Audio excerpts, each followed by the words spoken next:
You know that feeling you get when you have two friends that you really like and you want to introduce them to each other because you know they'll hit it off. You know that they'll really enjoy each other's company. That's the feeling I get about James Agee's book, Let Us Now Praise Famous Men. This is a book that I love and have loved for many years. And it's a book that I would like to introduce to you. Now, you may be someone who has already read the book. What I'm imagining, though, is someone who is new to the book, who is thinking about reading it, or has been assigned the book for a class, or has started it and gave up because it's so strange, especially the way it begins. I want to provide some preparation and some introduction to Let Us Now Praise Famous Men so that you can love the book as much as I do, or at least get through your reading experience a little more pleasantly. The way I put this may not seem to sell the book, but it is a difficult book, and it's a strange book. However, it's worth the little bit of work that you have to put into getting into the flow of it. And a lot of reading Let Us Now Praise Famous Men successfully or pleasantly comes from changing your expectations. First of all, it's not a novel. There are people in it who are like characters and who do and say things, but they are not the main focus of most of the book. Their lives, the place they live, the way they live, those dominate the book. But even those matters are not all that the book focuses on. So it's not a book where we have, say, a couple families and we follow them for a few hundred pages. But it is the most beautiful book, I think, produced by an American author in the 20th century. Or it's up there. Its prose is gorgeous, and unlike anything else really that you will have encountered in the way of American literature or any literature. The book is about, and there are two ways of asking this question. What's the book about? And then what's the book about? And we'll address the first one. What is the book about? Let Us Now Praise Famous Men has a subtitle, Three Tenant Families. And it is about tenant farmers in Alabama in 1936. Okay, so in the mid-30s, there was a kind of cultural fad in the United States of trying to find an originary story, trying to find the original folk of the country. Now, this was largely a product of nervousness because the 1930s, as you know, were the time of the Great Depression and a time when American capitalism, like capitalism around the world, was looking like it was in danger of falling apart. And so the attempt to find a true folk in the United States remained mostly a cultural fad, as I say, but elsewhere in the world, that impulse was much more sinister. Which isn't to say there weren't sinister overtones to it in the United States. Uh, Agee was working for Fortune magazine at the time. He was their star writer. He had written an article, for example, on the Tennessee Valley Authority when electricity was brought to the Tennessee Valley. And that is just a stunning piece of writing. So for their project, their participation in this cultural fad of getting in touch with the true American folk, they pegged Agee for the job, at which he was thrilled. He was from the South. He was from Tennessee, although he'd been to Harvard and was living in New York City.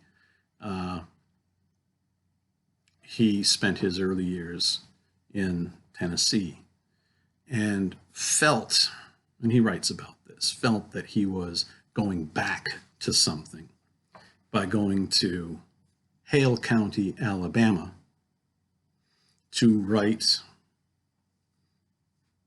an article on white tenant farmers in the American Deep South. The poorest of the poor, the salt of the earth. Now, he was sent to write about white tenant farmers. There were black tenant farmers as well in the American South, but they were not of particular interest to Fortune magazine and the other arbiters of national taste, because they didn't provide what those arbiters of taste imagined as the proper original folk of the country. Nevertheless, Agee goes down to Alabama in 1936, and he goes with a photographer. He has been given Walker Evans to do the photography on the project. Walker Evans at that time was working for the FSA, the Farm Security Administration. And you're probably familiar with the alphabet soup of agencies that the New Deal created to give work to people and to give work also to artists, writers, photographers. And Evans does some of his most famous work on this project with Agee in Hale County, Alabama, as they stay with 3 tenant families, 3 farmers' families who are tenant farmers. One of them, I believe, was a sharecropper. The difference is negligible. It's just a different way of arranging the payment structure of people who live on the land of another, more wealthy person. A tenant farmer pays a certain rent for working the land. The sharecropper pays a certain share of the net value of what they produce from the land. And it was cotton. All 3 of these farmers' families are cotton farmers. Agee writes about these families, but he writes about much more than that. And if you've started the book already, you've asked yourself, what in the world is this book about? And if you've read the first few pages, you might say, well, no, it's not really about 3-tenant families in Alabama. I don't know what it's about. That is the normal reaction to starting Let Us Now Praise Famous Men. And it brings us to the second way of asking the question, what is this book about?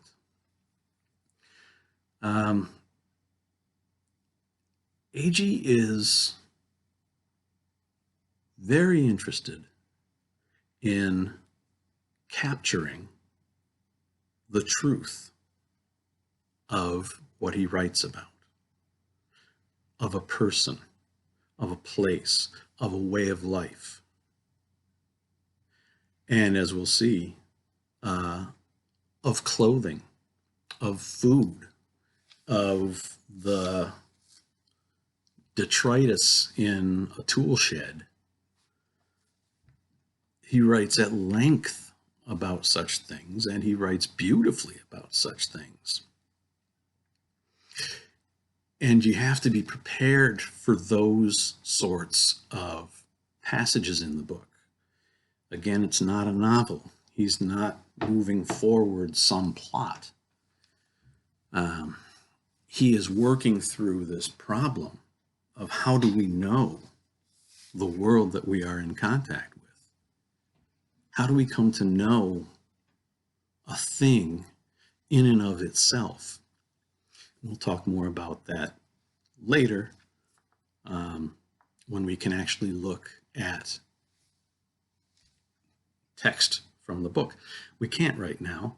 I can't because I don't have a copy of the book. I am in one of my no copy stages. I've owned probably 12 copies of Let Us Now Praise Famous Men over the years, and I've given them away to students and family and friends. And I did, however, go online yesterday and order the book so that we could look at some passages together. And I won't make a plug for anyone out there selling books, but I will say that I chose not to pay for somebody's rocket fuel. In any event, Agee's very interested in how do we know what we come in contact with, what we think we know. And also, how do we then communicate it to someone else?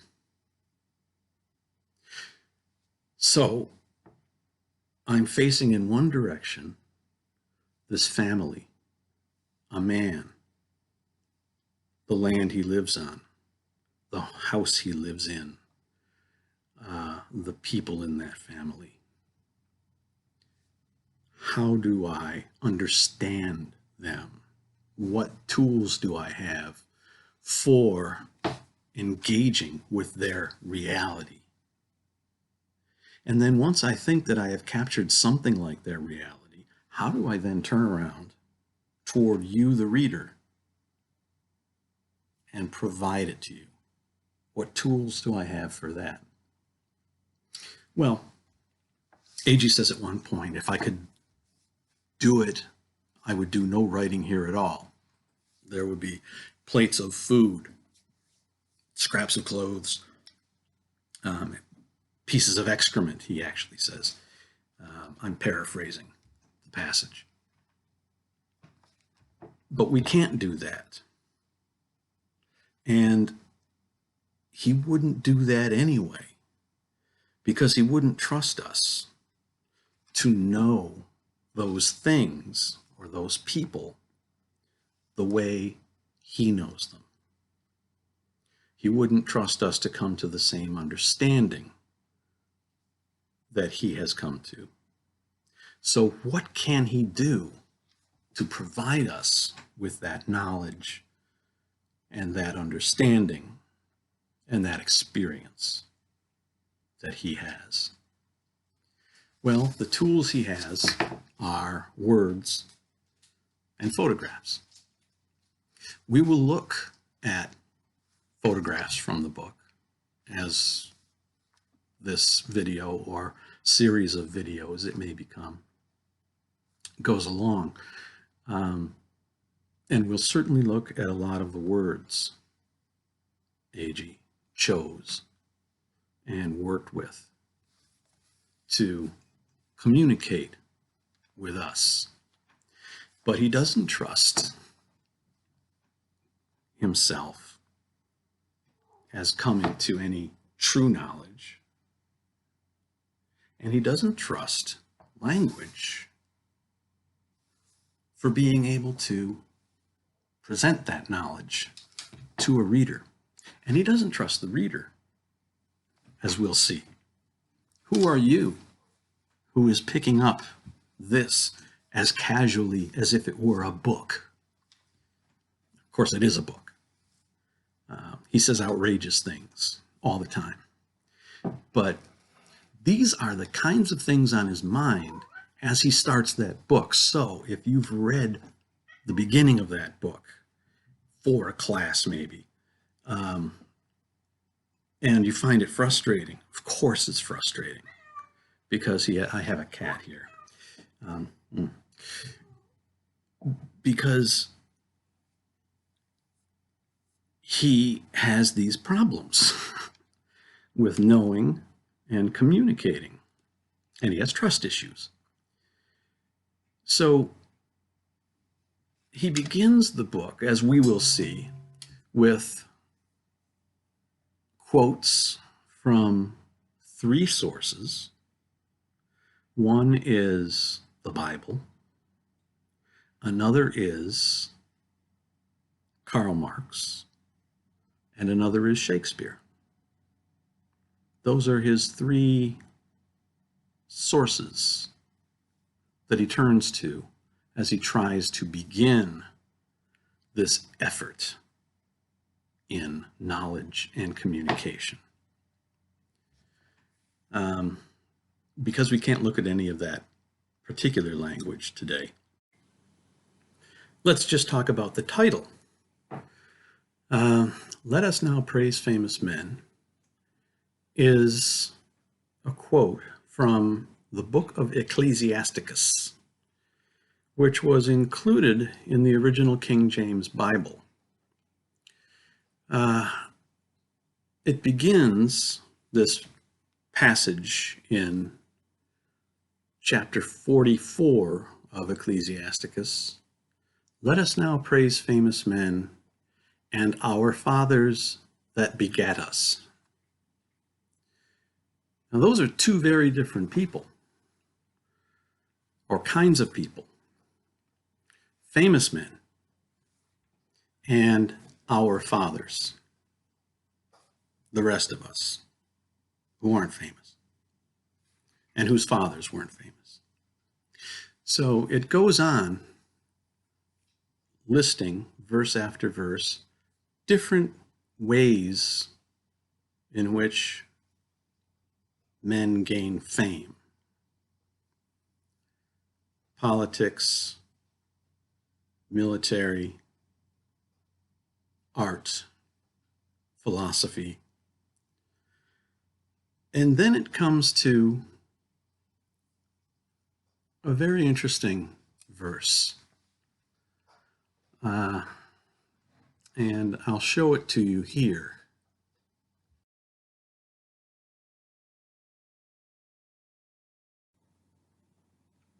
And some there be which have no memorial, who are perished as though they had never been, and are become as though they had never been born, and their children after them. But these were merciful men, whose righteousness hath not been forgotten.